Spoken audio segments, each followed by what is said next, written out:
શું તમે તમારા મગફળીના ખેતરમાં મૂંડાના ઉપદ્રવથી પરેશાન છો? તો આ વિડીયો તમારા માટે.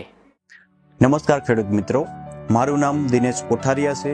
હું છેલ્લા 6 વર્ષથી એફએમસી કંપનીની અંદર કાર્યરત છું. એફએમસી કંપની 140 વર્ષ જૂની અને એક યુવા કંપની છે, જે સંશોધન આધારિત ઉત્પાદનો માટે વિશ્વમાં પ્રખ્યાત છે, જે પોતાની આવકનો 6% હિસ્સો સંશોધન પાછળ ખર્ચ કરે છે, જેથી ખેડૂતોને સારી અને ઉચ્ચ ક્વોલિટીવાળી પ્રોડક્ટ મળે છે. તો ખેડૂત મિત્રો, મગફળી એ ગુજરાતનો મુખ્ય પાક છે, જેમાં મૂંડાનો ઉપદ્રવ જોવા મળે છે, જેના કારણે મગફળીના ઉત્પાદનમાં 20 થી લઈ અને 80% સુધી નુકસાન થઈ શકે છે. તો મિત્રો, આ મૂંડાના નિયંત્રણ માટે તેના જીવનચક્રનો અભ્યાસ કરવો ખૂબ જ જરૂરી છે. તો ચાલો જાણીએ એમનું જીવનચક્ર. વાવણીના પહેલા વરસાદ બાદ તેનું પુખ્ત કીટક જમીનમાંથી બહાર આવે છે.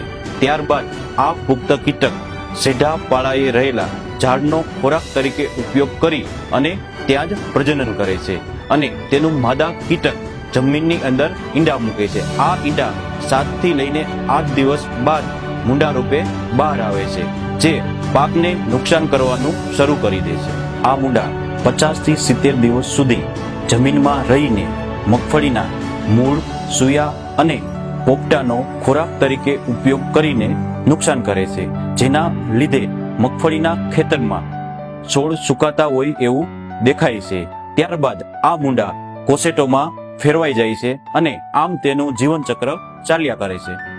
તો ખેડૂત મિત્રો, એફએમસી 33+ મગફળીમાં કઈ કઈ જીવાત માટે ઉપયોગ કરી શકાય છે? પહેલા મૂંડા માટે, અને બીજું થ્રિપ્સ અને મોલો માટે.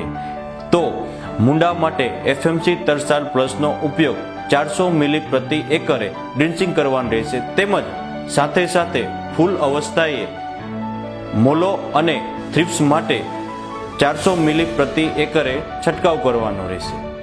તો ખેડૂત મિત્રો, આપણે એફએમસી 33+ નો ઉપયોગ મગફળીના પાકમાં કઈ રીતે કરવો એ આપણે જાણી લીધું, પણ અત્યારે આપણા એરિયાની અંદર મગફળીનું વાવેતર ખૂબ જ થયેલું છે.